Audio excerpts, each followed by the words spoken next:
हमें एकेडमी का सीन दिखा रहता है जहाँ पे ये रूमर फैल भी गई थी कि उसको हमारी हीरोइन ने बनाया था उस एंटी स्वेट प्रोडक्ट को।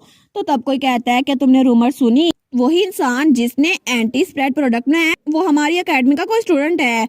तो दूसरा कहता है क्या कोई मेजर फार्मास्यूटिकल गिल्ड नहीं बल्कि वो कोई और है। मैंने तो ये भी सुना था कि वो किसी कंट्री से सीक्रेट चुरा कर लाए हैं। तो तब वहाँ पे कुछ लड़के भी बातें करी थी, लेकिन ये सब कुछ हमारी एकेडमी में शुरू हुआ था। और ये रूमर अगर सच है तो इसका मतलब है ये वही ट्रांसफर स्टूडेंट है। और सब लोग इस बारे में बातें कर रहे थे, लेकिन ये सारी की सारी खबर कार्सियोन तक भी पहुंच गई थी। वो कहता है रीने तुम्हारी पॉपुलैरिटी ये तो स्काई रॉकेट कर रही है और आखिर तो इस बारे में पता है या नहीं। तो हमारे कह दिया मुझे नहीं पता। वो कहता है ये भी रूमर्स फैल रही है कि तुमने एंटी स्वेट प्रोडक्ट बनाया है, लेकिन कितना क्यूटिक है ना, हर कोई रीने के बारे में बात कर रहा है।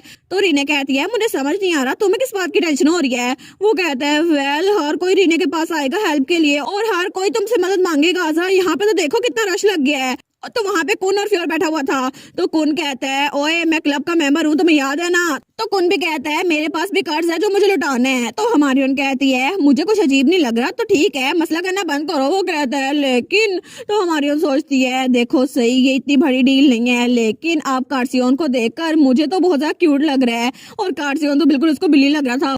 और वो सोचती है इसका फेस और इसके फेशियल एक्सप्रेशन, गेस्चर और वॉइस, मुझे इसका हर एक्शन बहुत ज्यादा टेंशन दे रहा है। लेकिन अब तो मुझे कार्सियोन बहुत ही ज्यादा अच्छा लगने लग गया है। वो सोचती है मेरा दिल इतना ज्यादा क्यों धड़क रहा है। ऐसे तो बिल्कुल 180 डिग्री कंप्लीट टर्न हो गया है, क्योंकि अब मुझे पता चल गया है कि कार्सियोन मुझे पसंद करता है और मैं भी इसको पसंद करती हूँ। लेकिन अब मैं क्या करूँ, मुझे इस बारे में कुछ नहीं सोचना। तो कार्सियोन वो सोचता है रीने ने मेरी तरफ 3 सेकंड से ज्यादा देखा। तो प्रिंस कौन खड़ा होता है। वो कहता है रीने थकी हुई लग रही है तो तुम थोड़ी देर के लिए चुप क्यों नहीं रहते। तो कार्सियोन कहता है सीरियसली रीने जब भी मेरे चेहरे की तरफ देखती है ना वो हील हो जाती है, तुम्हें पता नहीं है। तो तभी दरवाजा खुलता है और वहां पे हांस आता है। वो कहता है रीने क्या तुम यहाँ पर हो, चलो हम लोग इकट्ठे बात करते हैं बिजनेस की।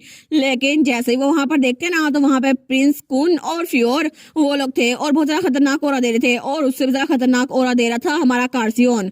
वो कहता है क्या तुम्हें क्या काम है।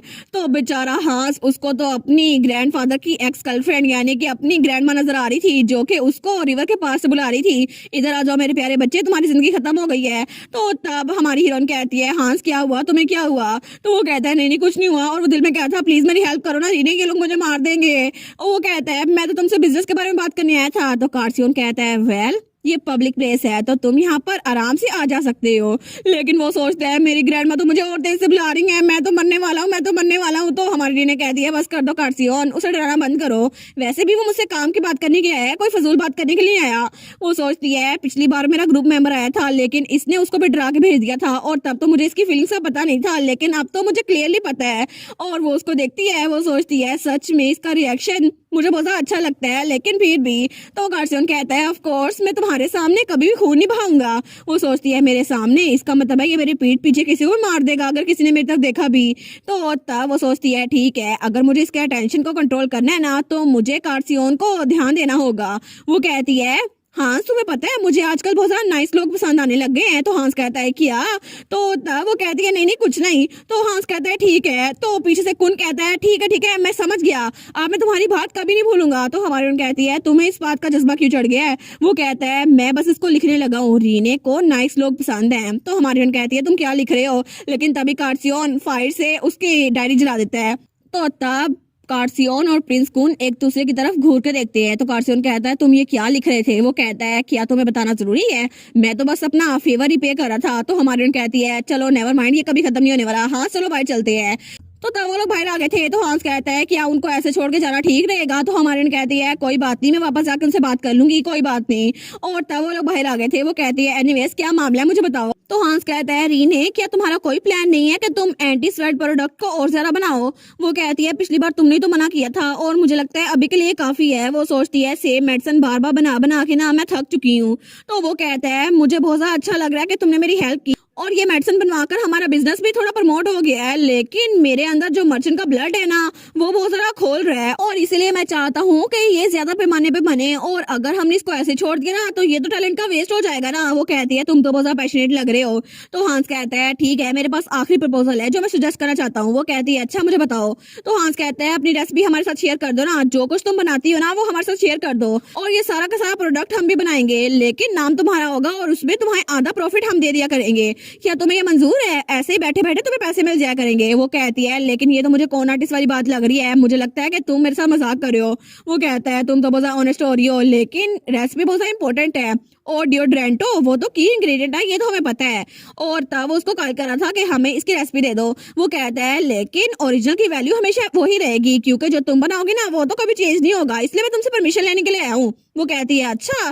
तो तब वो कहता है और इसके अलावा हम तुम्हें जो प्रॉफिट देंगे ना वो तकरीबन बहुत ज्यादा होगा, और जो प्रॉफिट होगा ना वो तकरीबन ये होगा। तो वो उसको वो लिख के दिखाता है। तो हमारी हीरोइन वो सोचती है इतने ज्यादा, तो वो जल्दी से रेडी हो रहती है। वो कहती है कॉन्ट्रैक्ट लेकर आओ। वो सोचती है इतने ज्यादा पैसे मैं मना नहीं कर सकती। और उसी वक्त दूसरी तरफ हमें क्लब रूम का सीन दिखाया जाता है, जहाँ पे फ्योर तो बुक पड़ा था, लेकिन कार्सियोन और प्रिंस कून एक दूसरे को घूरी जा रहे थे। तो तब फ्योर सोचते हैं अगर यहाँ पे रीने नहीं है ना तो मेरा दिल कर रहा है कि इन दोनों से कोई यहाँ से गायब हो जाए, आखिर ये दूसरे को कितनी देर तक घूरते रहेंगे। तो कार्सियोन तो उसको घूरी जा था, लेकिन दिल में सोचते हैं रीने ने मुझे कहा उसकी आइडियल टाइप ये है कि उसको नाइस लोग पसंद है, लेकिन रीने कितनी से क्लेवर है ना, उसने मुझे फाइट करने से रोका, कितनी क्यूट है।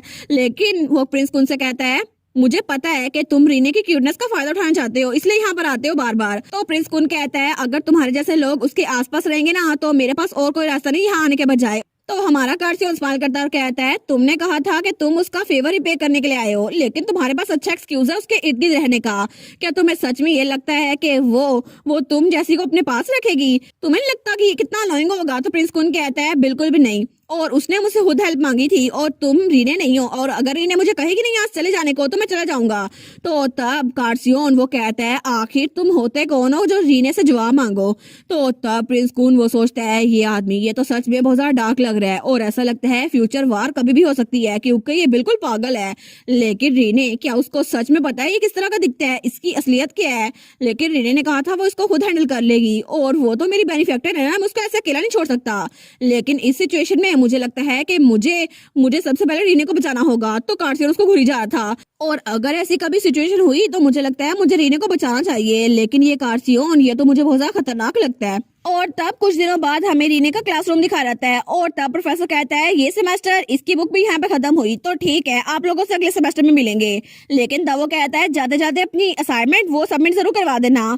तो तब सब लोग बाहर निकल रहे थे, और रीने और हांस उन दोनों का ग्रुप बना था।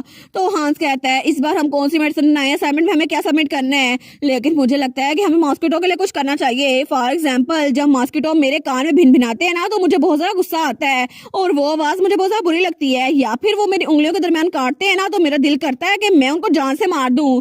तो हमारी ने कह दिया हाँ हाँ बिल्कुल मेरा भी ऐसा दिल करता है, मेरा दिल करता है कि उनके लिए कुछ ना कुछ जरूर अरेंज करूं, और इसीलिए मेरी नई रेसिपी उनके बारे में होगी, मैं उनको मार दिखाऊंगी। तो जब पीछे से हांस कहता है मैं सरप्राइज हूँ कि तुम आखिर मॉस्किटो टॉर्चर क्लब ग्रुप का पार्ट क्यों नहीं बनी।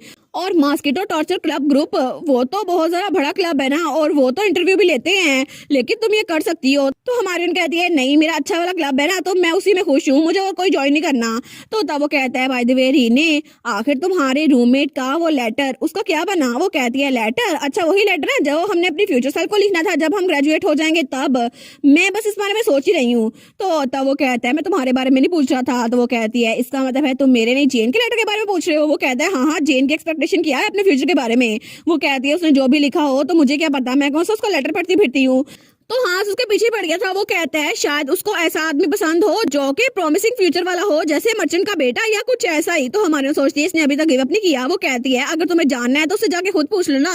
वो कहता है रीने, लेकिन तब रीने भाग के कहीं और आ गई थी, तो तब इसके पीछे आया था। वो कहता है जेन की एक्सपेक्टेशन के हिसाब से अगर मैं अपने फ्यूचर को बदल लूं तो क्या वो मेरे साथ आएगी, क्योंकि मैं उसको बहुत ज्यादा पसंद करता हूँ। तो हमारे कहती है आखिर तुम जेन को इतना पसंद करते ही क्यों हो? तो हांस कहता है हाँ क्योंकि मैं लव एट फर्स्ट साइट कर बैठा हूँ ना जेन से, इसीलिए। तो हमारे कहती है लेकिन तुम्हें नहीं लगता कि तुम जेन के साथ हो सकते हो या फिर नहीं? वो कहता है मुझे नहीं पता, लेकिन मेरा दिल कभी भी बदलेगा नहीं, मैं जेन को हमेशा पसंद करता रहूंगा। और रीने मुझे ये बताओ ना प्यार होता क्या है, मुझे पता चलना चाहिए। तो वो कहती है तुम मुझसे ऐसा क्यों पूछ रहे हो? तो हमारी सोचती है आई गेस मेरे पास कोई चॉइस नहीं है, मुझे इसे जवाब देना चाहिए।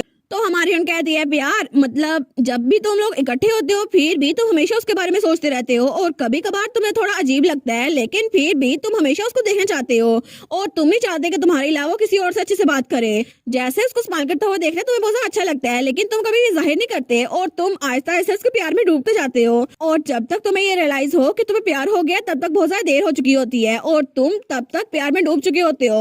वो कहता है नो वे रीने, इसका मतलब है कि तुम्हें पता है मैं कैसा ऐसा फील करता हूँ, एग्जैक्टली मेरी फीलिंग्स भी ऐसे ही हैं। लेकिन हमारी रीने वो सोचती है ये आखिर हार क्यों नहीं मानता, तो वो कहता है बिल्कुल मैं अपनी फीलिंग्स डायरेक्टली एक्सप्रेस करूंगा और मैं उसको फूल दूंगा और फिर मैं उसे कहूंगा मैं उसे बहुत ज्यादा प्यार करता हूँ। और जेन कहेगी तुम कितने कूल हो ना, और इसीलिए इससे ज्यादा परफेक्ट कन्फेशन प्लान और क्या हो सकता है। तो वो स्माइल करती है और कहती है ऑनेस्टली ये तो सच में बहुत ज्यादा ऑफुल है, और वहां से निकल जाती है। तो हांस कहता है मेरी बात तो सुन लो ना, लेकिन वो सुनती नहीं है। और तब थोड़ी देर बाद हमें ब्रेक टाइम में क्लब रूम के सामने का सीन दिखा रहता है और वहां पे प्रिंस कौन खड़ा हुआ था।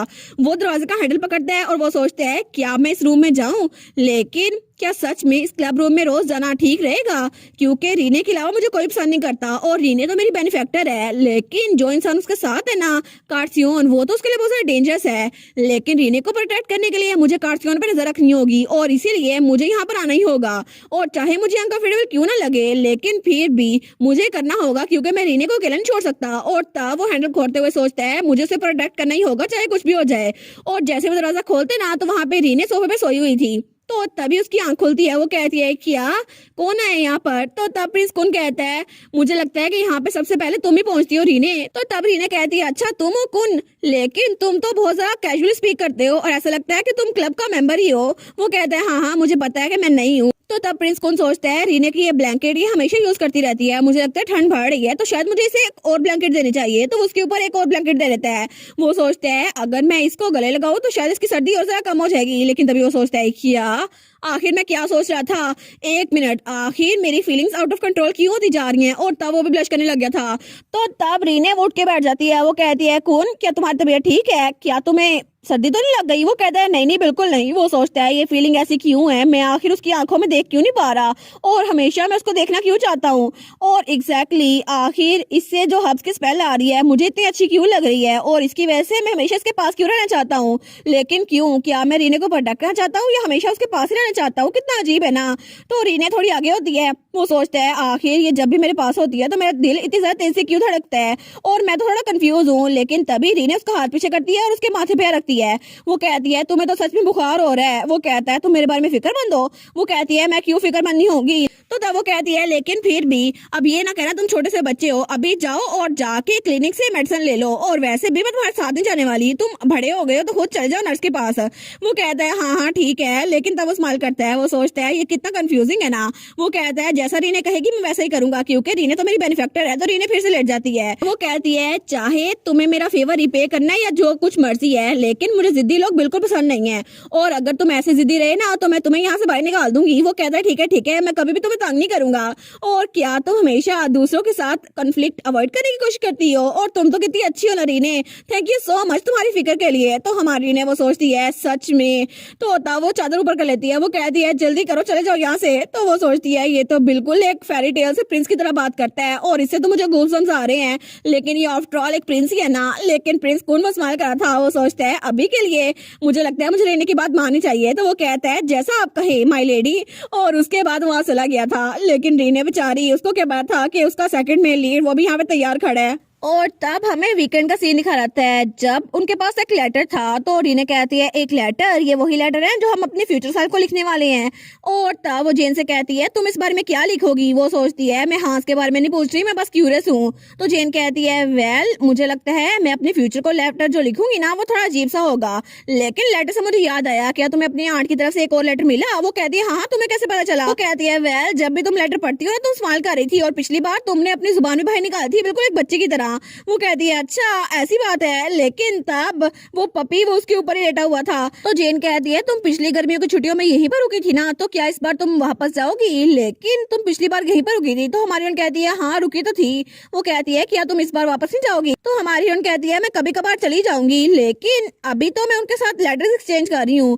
तो जेन उसके देखती है। वो कहती है रीने क्या तुम्हारी अपनी आंटी के साथ बनती नहीं है। वो कहती है नहीं ऐसी बात नहीं है। तो तब जेन कहती है या फिर तुम अनकंफर्टेबल होगी या फिर तुम्हारे लिए यही कंफर्टेबल होगा कि तुम उनके साथ लेटर एक्सचेंज करो, शायद मेरी गलती थी। लेकिन अगर तुम्हें कभी भी मुझसे बात करनी हो ना तो मैं यहाँ पर हूँ। तो हमारी सोचती है जेन कितनी अच्छी है ना, उसे मुझसे बात करनी है। लेकिन जिस इंसान को मैं अवॉइड करना चाहती हूँ ना वो मेरी आंट नहीं है। लेकिन जिस बास्टर्ड से मैं भाग रही हूँ ना वो अगर मैं वहां पर गई तो वहां पर भी पहुंच जाएगा। और वो सोचती है मुझे बस उससे डर लगता है। तो तब जेन कहती है रीने तुम्हें क्या हुआ, मुझे माफ कर देना, लेकिन अगर मैं सेंसिटिव हो रही हूँ। तो वो कहती है नहीं नहीं कोई बात नहीं। और मुझे याद आया मुझे तो अभी प्रोफेसर जॉर्ज को अपनी असाइनमेंट दे के आनी थी, लेकिन आज की तो ड्यू डेट थी, मैं भूल ही गई। तो जेन कहती है अच्छा ठीक है जल्दी वापस आना। तो हमारी रीने वहां जा रही थी तो जेन वहां पे अकेली बैठ गई थी। वो सोचती है कि ये सच में ठीक है, लेकिन तब उसे याद आता है जब उसने रीने से कहा था अगर तुम्हें कभी भी किसी से बात करनी हो ना तो मैं यहाँ पर हूँ। तो वो सोचती है लेकिन क्या सच में वो मुझसे ऐसे बात करेगी, क्योंकि मैंने उसकी हर एक बात मैंने कार्सियन को बताई है। तो अब मैं क्या करूं, मुझे क्या करना चाहिए, क्योंकि रीने अगर उसको सच पता चल गया ना वो कभी भी मुझ पर यकीन नहीं करेगी। और दूसरी तरफ हमारी रीने वो तो प्रोफेसर जॉर्ज के कमरे के बाहर पहुंची थी, लेकिन वहां पर लिखा हुआ था सारे के सारे स्टूडेंट वो टीचर असिस्टेंट के ऑफिस में अपने असाइनमेंट को कंप्लीट करवाएंगे, लेकिन रीने के लिए लिखा था रीने अंदर आओ और वेट करो। वो सोचती है कि यार सिर्फ उन्होंने मेरे लिए ये लिखा, कितना ऑमनियस लग रहा है ना, लेकिन फिर भी उनकी बात को मना नहीं कर सकती। और प्रोफेसर जॉर्ज के अल्फाज को इग्नोर करना, इससे तो बड़ी ट्रबल आ जाएगी। तो जैसे ही वो कमरे में आती है ना तो वहां पे कोई भी नहीं था, लेकिन वहां पे जो हब्स थी वो बहुत रेयर थी। वो सोचती है वाओ असल में यही है वो सारी हब जो मुझे चाहिए थी, लेकिन अगर तुम प्रोफेसर होगे ना तो तुम्हें पता होगा मेडिसिनल हब का क्या फायदा है, और मैं क्यूरियस हूँ, मैं चेक करना चाहती हूँ। तो तब वो सारी की सारी हब्स देख रही थी, लेकिन वो सोचती है ठीक है ये प्रोफेसर जॉर्ज का ट्रायर है, मुझे इसको देखना नहीं चाहिए, और जब तक मैं ग्रेजुएट नहीं हो जाती ना मुझे पकड़े नहीं जाना। और तभी वहां पर एक चश्मा पड़ा हुआ था। वो सोचती है ये तो प्रोफेसर के राउंड ग्लासेस है ना, मुझे लगता है कि वो इसको पहन के नहीं गए, लेकिन वो सोचती है अगर ग्लासेस की बात आए तो अगर मैं उनको टच करूं तो उन पे फिंगरप्रिंट्स लग जाएंगे। लेकिन तब उसकी बैड साइड कहती है जल्दी करो उसको टच करो और ऑयली हब्स को यूज कर लो। तो उसकी अच्छी साइड कहती है नहीं नहीं ये प्रोफेसर जॉर्ज की ग्लासेस है, अगले सेमेस्टर में तुम्हें मसला होगा। तो हमारी हीरोइन वो कहती है बिल्कुल भी नहीं, मुझे ये करना ही होगा, और तब उसकी तरफ हाथ बढ़ाती है, लेकिन उसकी अच्छी साइड उसको रोक रही थी नहीं रीने अगर प्रोफेसर अभी आ गए तो। लेकिन तभी कमरे के बाहर कोई आ रहा था और वो सोचता है कि यार प्रोफेसर जॉर्ज का कमरा ये खुला हुआ है, कोई यहाँ पर है। लेकिन जैसे वो दरवाजा खोल के अंदर देखते हैं ना तो तब वहां पे रीने खड़ी थी जिसके हाथ में प्रोफेसर का चश्मा था। तो तब वो वहां पर आता है, लेकिन हमारी रीने वो तो बड़ी खुश थी। वो सोचती है मैंने फिंगरप्रिंट छोड़ दिया, मैं कितनी ज्यादा अच्छी हूँ ना, देखो ना मुझे रात को अच्छी नींद आएगी। लेकिन वहां पे जो भी आया था वो कहता है तुमने सबसे पहले ऑयली हब्स को छुआ और इसके बाद इस ग्लासेस पे हाथ लगाया। तो हमारी कहती है क्या, वो सोचती है क्या ये मेरे दिल की आवाज है। तो पीछे कोई था, वो कहता है ये तो ऑयलीज है ना, और तब वो कहता है एज एक्सपेक्टेड रीने तुम तो सबसे ज्यादा एक्सीलेंट हो। तो हमारी हीरोइन उसके देखती है, वो कहती है अटेंडेंस। वो सोचती है क्या ये तो मुझे याद है, और उसे लगता है जब बचपन में वो उसके साथ बैठा हुआ था और उसने कहा था तुम्हारी मोम इकलौती है जिनको मेरे टैलेंट का पता है, और इसीलिए मैं यहाँ पर आ गया और मैं तुम्हें अल्केमिस्ट खाने के लिए आया हूँ, और इसीलिए मैं चाहता हूँ कि उनके फेवर को रिपे करूँ, प्लीज तुम मुझे छोड़ के ना जाओ। तो रीने कहती है लेकिन तुमने तो रिसर्च पे बहुत सारा पैसे लगाए थे ना, और हम तुम्हें सैलरी भी पे नहीं कर सके, और मेरे मोम और डैड के जाने के बाद हम तुम्हें पे नहीं कर सकते। वो कहता है इस बार में फिक्र ना करो रीने, लेकिन मैं जब छोटा था ना तो तब भी मैंने अपने पेट्स को खो दिया था, और मैं तुम्हें अपने से अच्छे से जान सकता हूँ, इसलिए प्लीज कभी भी फिक्र ना करना, मैं तुम्हारे साथ ही खड़ा हूँ। और फिर वो कहता है आई होप कि कभी भी तुम्हें मेरे जैसा एक्सपीरियंस ना हो, लेकिन रीने अगर तुम्हें कभी हेल्प चाहिए हो ना तो मैं तुम्हारे पास हूँ। तो वो कहती है thank you Candace, thank you so much. वो सोचती है मैंने अपने डिफिकल्ट चाइल्डहुड में इसके साथ बहुत कुछ सीखा और ये मेरा बेनिफैक्टर है। लेकिन तभी एक दूसरे को देखते हैं, वो कहता है रीने तुम यहाँ पर क्या कर रही हो, वो भी कहती है कैंडेस तुम यहाँ पर क्या कर रहे हो।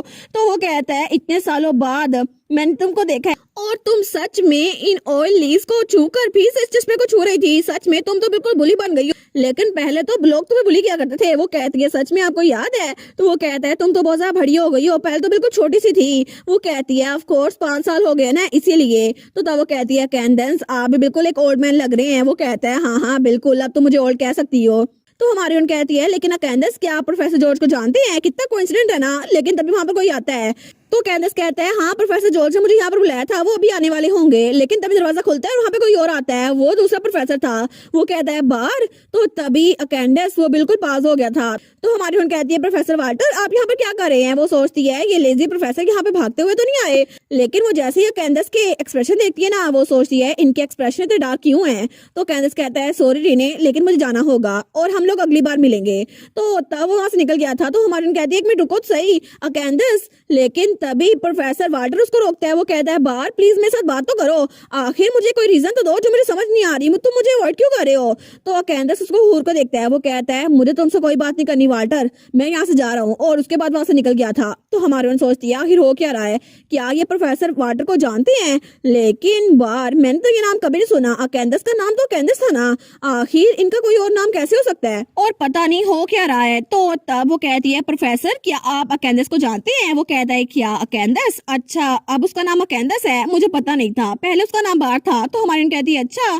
तो वो कहता है हम लोग अकेडमी में क्लास फेलो थे, हम लोग 4 साल तक इकट्ठे दोस्त रहे और प्रोफेसर जॉर्ज हम दोनों के होम रूम टीचर थे, लेकिन हम लोग अच्छे दोस्त थे। फिर पता नहीं क्या हुआ वो मुझसे दूर रहने लग गया, पता नहीं, लेकिन क्या तुम उसको जानती हो। तो हमारी कहती है हाँ बिल्कुल, कैंडस मेरे अकेडमी टीचर थे जब मैं छोटी थी और मेरी मॉम ने उनको हायर किया था, लेकिन मैं 5 सालों से उनसे मिली नहीं हूँ। तो तभी प्रोफेसर जॉर्ज वहां पर आते हैं। वो कहते हैं क्या जब तुम छोटी थी तब से तुमने कैंडस से सीखा, इसका मतलब है रीने तुम तो बहुत टैलेंटेड हो और मैंने तुम्हारे बारे में जो कुछ सुना था वो बिल्कुल सच था। और तब प्रोफेसर जॉर्ज वो हंसता है। तो हमारी डर जाती है, वो सोचती है मेरा दिल तो रुक गया था, प्रोफेसर कितनी खतरनाक हंसी हंसते हैं ना। तो प्रोफेसर जॉर्ज कहता है अच्छा तो तुम्हारा दोस्त भी यहाँ पर आया था, क्या तुम उससे मिले। वो कहता है हाँ मैं मिला तो था। तो प्रोफेसर जॉर्ज कहता है लेकिन फिर भी मैं तुम लोग की फाइट को खत्म नहीं कर सका। वो कहता है मैं भी इसको खत्म करना चाहता हूँ, लेकिन मुझे रीजन ही नहीं पता, पता नहीं क्या हुआ था। तो तब प्रोफेसर जॉर्ज कहता है अरे हाँ रीने तुम्हें मैंने यहाँ पर बुलाया क्योंकि तुम पिछली समर वेकेशन में घर नहीं गई थी। तो हमारी कहती है हाँ बिल्कुल, लेकिन वो सोचती है मुझे इतना बुरा क्यों लग रहा है।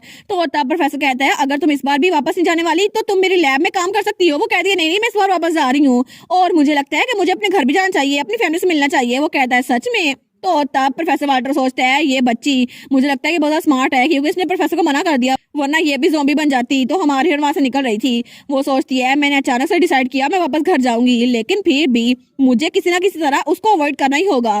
तो तभी वहां बाहर कैंडस खड़ा था। वो कहता है रीने, वो कहती है कैंडस आप यहाँ पर हैं। तो तब उसका टीचर कहता है मैं तुम्हारा इंतजार कर रहा था क्योंकि मुझे जाने से पहले तुम्हें कुछ कहना था।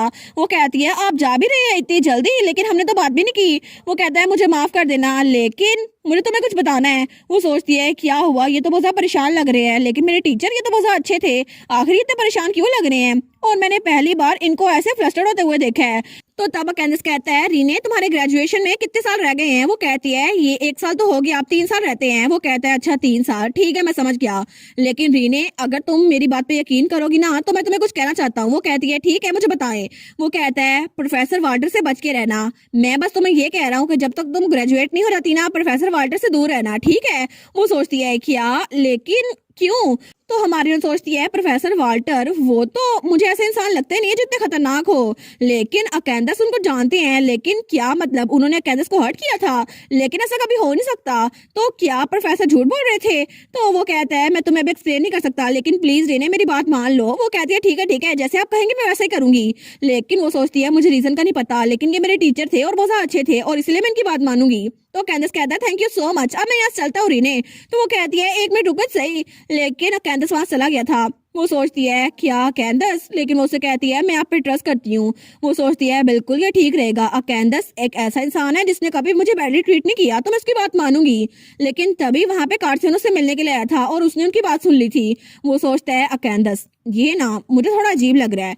और तब हमें रात का सीन दिखाता है जब हमारी हीरोइन वहां पर अकेली थी और उसके साथ उसका डोबी था। वो कहती है ये आखिरी स्नैक है, ठीक है डोबी जब मैं यहाँ चली जाऊंगी ना तो तुम अपना ध्यान खुद रख लोगे ना, और मैंने तुम्हें सिर्फ स्नैक्स दिए थे लेकिन तुम्हारा कितना वजन बढ़ गया ना, ऐसा लगता है कि तुम कहीं जाके हंटिंग भी करते हो। तो डोबी तो बड़ा खुश था। तो हमारी हीरोइन सोचती है आखिर में मैंने कैंडस से वजह नहीं पूछी, लेकिन फिर भी मुझे अभी तक समझ नहीं आ रहा, और वो लोग तो पहले दोस्त थे तो अचानक से क्या हुआ। और कैंडस तो मेरा बहुत ज्यादा अच्छा टीचर था और जब से मैं छोटी सी थी ना 12 साल की तब से वो मुझे अलकेमी पढ़ा रहा था और उसने कभी भी मेरे साथ बुरा सलूक नहीं किया। लेकिन वो कहती है ठीक है अभी के लिए रिलैक्स करती हूँ, कल मुझे आंटी के घर भी जाना है। तो तभी विंडो पे दस्तक होती है। वो सोचती है क्या यहाँ पर कौन है। तो वहां पे कार्सियोन था। वो कहता है रीने। तो वो कहती है तुम फिर से यहाँ से आ गए, तुम डोर तो यूज कर लिया करो ना, और वो मैजिक सर्कल से वहीं पर आया था।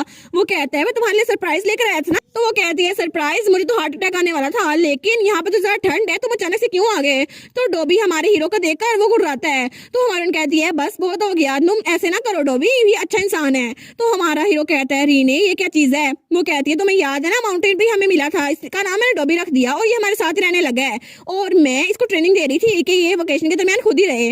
वो कहता है अच्छा ये बात है, तो इसका मतलब है कि तुम वेकेशन के दरमियान अकेडमी में नहीं रहने वाली। वो कहती है नहीं मैं अपनी आंटी के घर जाऊंगी, लेकिन तुम्हें पता है ना ये मेरी आंटी का घर है तो तुम अचानक से वहाँ पे नहीं आ सकते। वो कहता है ठीक है रीने, लेकिन अचानक से मैं तुम्हारे घर नहीं आ सकता, तो क्या तुम मेरे घर नहीं आ सकती। वो कहती है क्या मतलब तुम्हारे ड्यूकडम लिसांटी इसमें। वो कहते हैं हाँ हाँ। तो वो सोचती है इसकी फैमिली, मैंने सुना था कि उसके बारे में बहुत सारे रूमर्स हैं, लेकिन मैंने सुना था कि ड्यूक और डचेस बहुत ज्यादा खतरनाक है, पता नहीं कैसी फैमिली होगी। तो हमारी कहती है मुझे माफ कर दो लेकिन मैं वहां पर नहीं आ सकती। वो कहते हैं अच्छा तो क्या मैं तुम्हें लेटर भेज सकता हूँ। तो हमारी कहती है क्या। तो रीना कहती है लेकिन अगर तुम मुझे लेटर भेजोगे भी ना तो फिर भी मैं लैब में ही होंगी, तो शायद मैं तुमसे मिलने के लिए ना आ सकूं और ना तुम्हें रिप्लाई लिख सकूं, लेकिन जैसे मुझे टाइम मिला ना तो मैं रिप्लाई लिख दूंगी। वो कहता है अगर तुम रिप्लाई ना भी लिखो ना मैं फिर भी तुम्हें ढूंढता हुआ आ जाऊंगा। तो हमारी थोड़ा सिलक जाती है। वो कहता है वाह, और रीने हंस रही है। लेकिन तब वो कहती है आखिर तुम्हें कैसे पता चलेगा कि मैं लैब से बाहर निकल आई हूँ, क्या तुम फेरी टेल के कोई प्रिंस हो। लेकिन मुझे लगता है कि तुम सच में एक फेरी हो जो अचानक से मेरे सामने आ जाएगा। वो सोचती है कितना मैजिकल होगा ना, और मुझे लगता है कि ये तो सच में बिल्कुल मैजिकल है। वो कहता है ठीक है अगर ये काम करेगा ना तो फिर मैं तुम्हारे साथ ही आऊंगा। तो हमारी ना स्माइल कर रही थी। वो सोचती है कितना अजीब लगता है ना कि जब भी मैं मुश्किल में होती हूँ तो कार्सियन मेरे सामने आता है और हमेशा मैं खुश हो जाती हूँ। वो कहती है हाँ हाँ बिल्कुल, तुम बिल्कुल एक फेरी की तरह मेरे सामने आ जाना। लेकिन वो सोचती है अब कार्सियन यहाँ पर है ना तो मुझे थोड़ा अच्छा लग रहा है, और मुझे लगता है कि शायद मुझे कुछ सोचना होगा कि मैं आंटी के घर जाकर उस इंसान से कैसे अवॉइड हो सकूं, क्योंकि मुझे वो आदमी बहुत ही ज्यादा नापसंद है और मैं नफरत करती हूँ उससे। और तब सीन चल होता है और हमें अगले दिन हमारी हीरोइन के बग्गी दिखा जाती है जो कि अपनी आंटी के घर पहुंच चुकी थी। वो कहती है आई सी, तो मैं काउंट्स की फैमिली में पहुंच चुकी हूँ आर्मेरिया।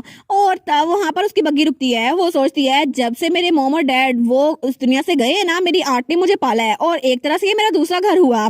और तब उसकी आंट भागती हुई आती है। वो कहती है रीने, और जल्दी से उसको गले लगा लेती है। तो उसकी आंट कहती है मैंने तुम्हें कितना सारा मिस किया रीने, मैं तुम्हें सच में बहुत ज्यादा मिस कर रही थी। तो हमारी आंट कहती है आंटी क्या आप मेरा इंतजार कर रही थी। तो उसकी आंटी कहती है हाँ हाँ बिल्कुल, जैसे मुझे तुम्हारा लेटर मिला था मैं पूरा दिन विंडो के साथ लगी खड़ी रही थी। तो हमारी आंट कहती है लेकिन मौसम तो बहुत ज्यादा ठंडा है, आपको ठंडा लग जाए। वो कहती है नहीं नहीं, मेरे अलावा एक और इंसान भी विंडो के साथ लगा खड़ा था और वो अभी भागता हुआ आ रहा होगा। तो तभी उसका अंकल भी भागता हुआ आता है। वो कहता है रीने तुम्हें पता भी है तुम्हारे अंकल और आंट तुम्हें कितना मिस कर रहे थे। तो तब वो भी रीने को गले लगा लेता है। तो हमारी बहन कहती है अंकल मुझे भी आपसे मिलकर बड़ी खुशी हुई। तो तब उस गले लगाते हुए कहता है मेरी प्यारी बेटी जल्दी करो ना अपने अंकल को गले लगाओ। तो उसकी आंटी कहती है बस कर दो, इतना ओवर रिएक्ट ना करो। तो हमारी बहन कहती है ठीक है बस बहुत हो गया।